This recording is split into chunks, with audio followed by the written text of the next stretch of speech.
Fala pessoal, sejam bem-vindos ao canal Monge Preparado. E hoje, pessoal, nós vamos tratar dessa máquina de guerra chamada Imbel IA2, essa faca que é a típica faca de combate do Exército Brasileiro. Pessoal, essa aqui ela foi emprestada para nós pelo Tenente de Artilharia Marcelo, amigo meu pessoal. Olha que belo trabalho foi feito. Essa IA2, ela é menor do que a AMZ, né, que é a Amazonas. A bainha dela é uma bainha muito interessante. Trabalho todo de encaixe rápido.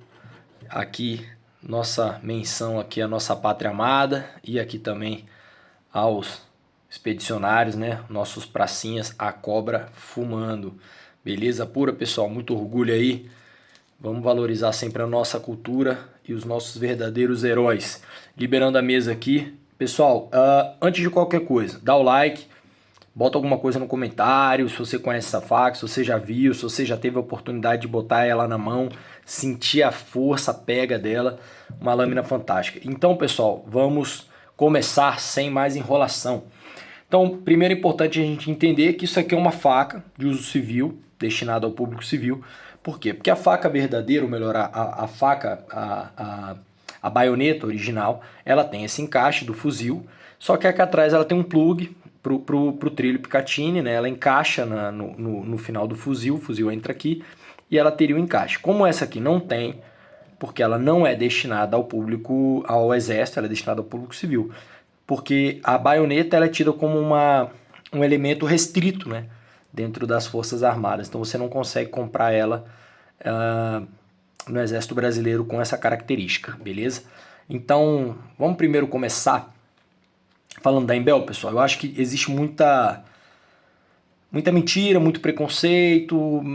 Vamos primeiro entender a importância de uma fábrica, de uma empresa como a Imbel no Brasil, né? A Imbel é uma empresa estatal, é a indústria de materiais bélicos do Brasil, né? Ela foi fundada em 1975. Ela tem 5 locais, certo? Onde ela trabalha aí 5 linhas de trabalho propriamente dito, né? Então a primeira é de armas leves, fuzis, pistolas, né? O fuzil IA2, que foi o fuzil que foi... Essa faca ela foi idealizada, trabalhada para ser a faca do fuzil IA2, né? Que é o fuzil de fabricação nacional, substituindo o fuzil FAL, né? Que a baioneta do FAL, ela era uma baioneta que ela não era uma faca, ela era só para perfuração.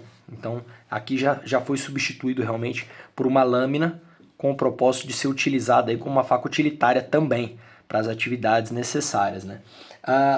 O primeiro local onde é feito os fuzis, as armas leves, né, que um dos 5 centros aí da Imbel de fábricas. Na sequência tem o segundo. O segundo ele já é responsável por fabricação de calibres grossos, né, calibres maiores, né, de artilharia, etc. E também da cutelaria.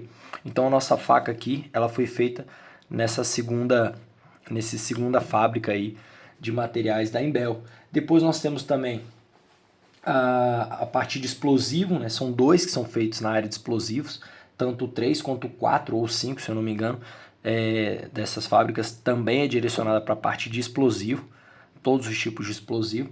E nós temos a quarta, né, que é destinada à parte de comunicação, rádio, etc. Quem conhece sabe que não existe guerra sem comunicação, sem informação, e isso é muito importante, questão de criptografia. Se a gente comprar tudo de fora, pessoal, a gente vai estar na mão de quem fabrica, inclusive para códigos, para tudo mais. Então a gente precisa ter essa tecnologia dentro do nosso país. Então quem tem uma ideia de que a Imbel é uma porcaria, de que não tem que ter Imbel e tal, cuidado com essa pessoa.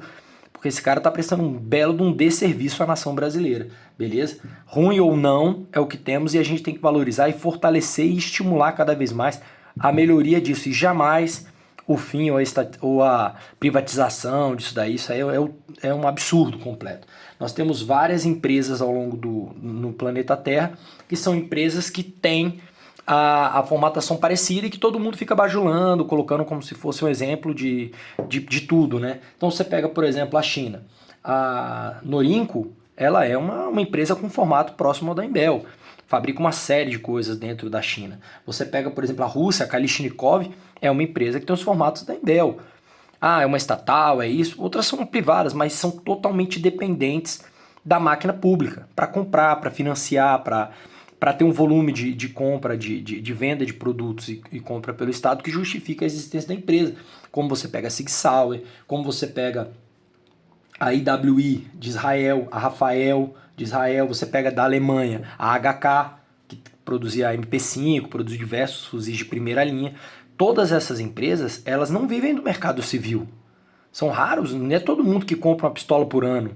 E como é que eles vão sustentar? É o exército do país, é a força armada daquele país que vai adquirir aquele produto para manter aquela empresa ativa, produzindo na área de tecnologia, na área de inovação e principalmente mantendo as forças armadas com qualidade. Porque se entrar numa guerra, você vai fazer o quê? Você vai no mercado e vai procurar, eu quero comprar fuzil. Não, não é assim.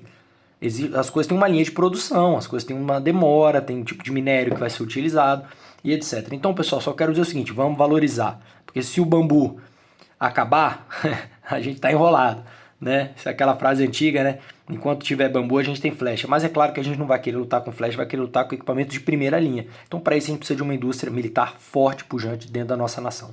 Beleza, pessoal? Mas vamos parar de enrolação e vamos falar dessa máquina de guerra aqui. Por que eu falo que é o tanque de guerra? Se você botar na internet aí, Imbel, IA2, faca, testes, você vai ver tanque de guerra passando em cima dessa faca. Não estou brincando. Vai pegar uma pedra de cada lado, e vai passar em cima dela. Ela tem uma dureza de 50, o que possibilita ela ter uma maleabilidade, ela é mais flexível. Isso aqui é muito importante, porque ela vai, às vezes você vai precisar abrir uma caixa, você vai precisar utilizar esse pombo aqui para bater, e ele é de aço, então você vai usar ele para bater um prego, fazer alguma coisa nesse sentido.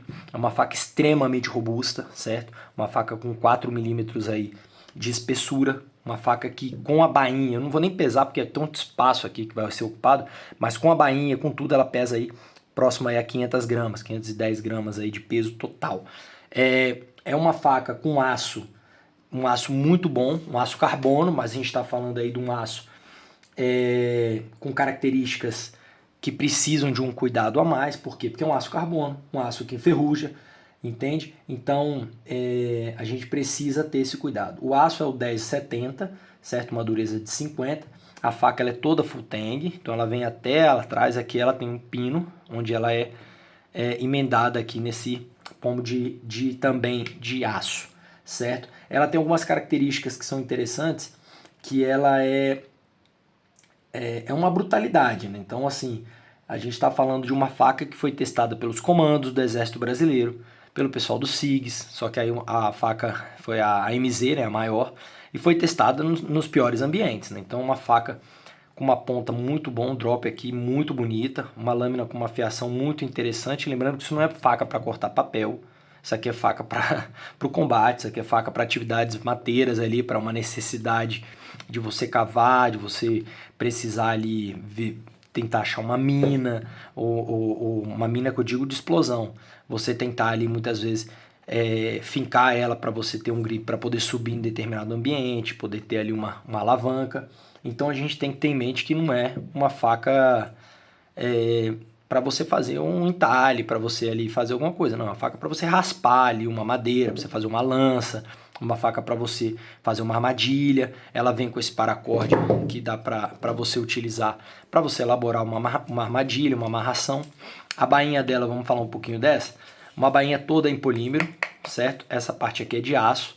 Ela tem uma mola aqui dentro que quando a faca entra, ela melhora o grip. Ainda assim ela tem um pequeno jogo, certo?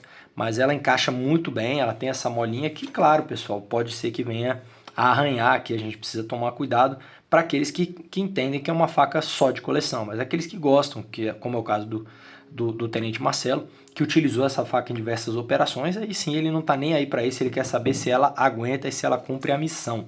Beleza? Aqui nós temos o cinto para colocar o engate rápido. Aqui vocês vão entender o que eu estou falando. Ó, vem um para cima e um para baixo. Então você encaixa aqui no cinto e você pode também passar aqui, ó. Certo? Aqui nós temos também um clipe, um botão de pressão que vai garantir que a faca não caia da bainha, certo? Essa bainha ela tem esse furo que escorre toda a água que possa vir a entrar caso o combatente entre na água, certo? Ou o civil, etc. Aqui nós temos uma adaptação que eu acredito que tenha sido até o Marcelo que fez. Isso aqui é uma amarração muito legal, eu gosto dela. Às vezes você precisa apertar o nó ou frouxar ele para prender no braço, para encaixar na sua mão, etc.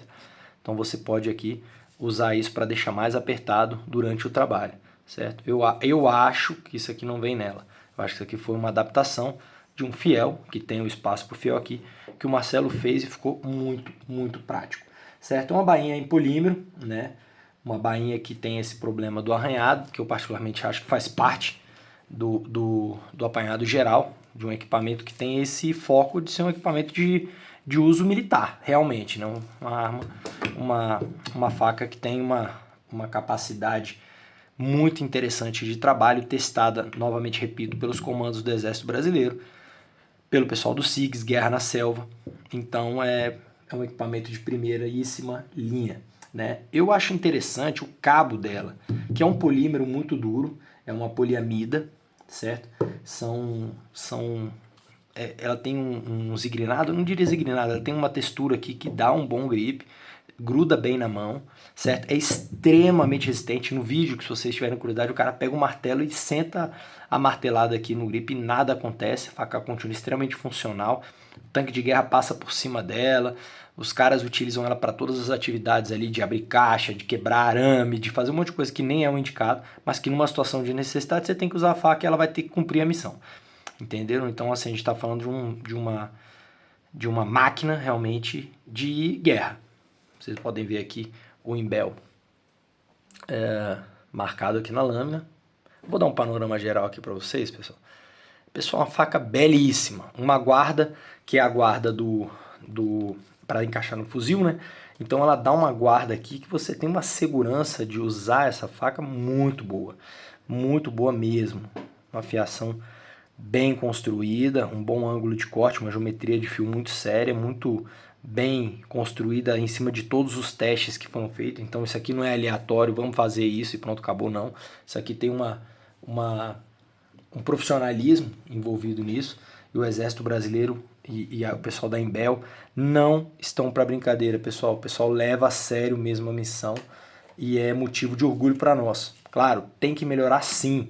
A gente sabe que tem muita coisa para melhorar, que a indústria pública é complicada, a gente sabe de tudo isso. Mas, pessoal, o que eu posso dizer para vocês é: vamos ter orgulho desse tipo de equipamento. A gente fica olhando uma faca soviética, uma faca russa, melhor dizendo, atual, uma faca americana, uma faca inglesa, uma faca, sabe, de todos os países, e a gente esquece de valorizar a faca do Brasil, dos nossos guerreiros de selva, dos nossos guerreiros comandos, dos nossos soldados. Existe a versão dela toda preta, que é para policial, também é belíssima, muito bonita mesmo. Eu achei, já tive a oportunidade de pegar na mão. Então, pessoal, eu acho que vale a pena a gente ter em mente esse orgulho e entender e parar de reclamar o tempo inteiro e começar a valorizar, porque pior sem, entende? Ruim com, pior sem. Então a gente tem que estar sempre batendo muito nessa tecla de que a gente tem que ter esse tipo de equipamento fabricado no Brasil. Isso aqui é uma coisa simples, mas faz toda a diferença na hora que você precisa. Então, pessoal, primeiramente, muito obrigado por assistirem o vídeo. Metralhe o like, esfaqueie o like aí, melhor dizendo. Lógico, em tom de brincadeira. Mas dá o like, comenta alguma coisa se você já viu essa faca, se você já teve a oportunidade de usar ela, se você já tem algum amigo que usou. Agradecer o Marcelo aí pelo carinho, sempre com a gente. Agradecer vocês pelos 4.000 inscritos no canal. É uma marca muito importante para um canal novo como o nosso. E a gente conta com vocês para estar sempre crescendo, trazendo novidades. E não poderia esquecer da nossa tradicional medição aqui da caneta Bic, para vocês terem uma ideia do tamanho da faca. É uma faca belíssima, pessoal, de muito bom gosto. Uma faca que transmite toda a robustez e a força e a coragem dos nossos combatentes, dos nossos brasileiros aí, das Forças Armadas. Beleza? Pessoal, dá o like, se inscreve no canal e lembre-se, sempre forte,